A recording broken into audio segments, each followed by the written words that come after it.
Il fine vita torna al centro del dibattito politico anche in Veneto, riaprendo lo scontro sulle competenze tra Regione e Parlamento. Il prossimo 3 giugno, proprio a Palazzo Madama, si inizierà a discutere sulla proposta di legge. A pronunciarsi sul tema anche il presidente del Veneto, Alberto Stefani. È fondamentale dire le cose come stanno in questo senso. Fine vita è un tema di carattere nazionale. Chiunque ci sta ascoltando capisce che non può esistere che una regione disciplini la cosa in maniera completamente diversa dagli altri. Però se vogliamo essere concreti sul punto, la regione ha una prerogativa che è la legge di iniziativa regionale, una legge statale, quindi che viene proposta al Parlamento e il Parlamento poi può approvarla. Tra l'altro risulta che il Parlamento sta calendarizzando i progetti di legge in materia di fine vita e quindi se vogliamo davvero arrivare a questa discussione dobbiamo scegliere questa strada. Tutte le altre strade portano ad un vicolo cieco. Per il governatore è impensabile che norme su temi così delicati possano valere soltanto in un singolo territorio, da qui l'appello a una disciplina nazionale condivisa. Esiste questa prerogativa da parte della Costituzione,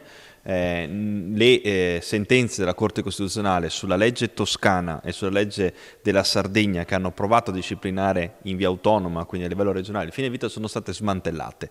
Quindi o continuiamo ad andare addosso al muro oppure scegliamo di fare un'altra strategia, quella di proporre un'iniziativa di legge che parte dalla regione e che arrivi però al Parlamento. Solo il Parlamento può disciplinare in maniera organica una disciplina che riguarda i diritti della persona. È ovvio che nessuna regione può decidere in maniera autonoma rispetto alle altre su un tema come questo, sono proprio questioni che tra l'altro la Corte Costituzionale ha chiarito in maniera netta.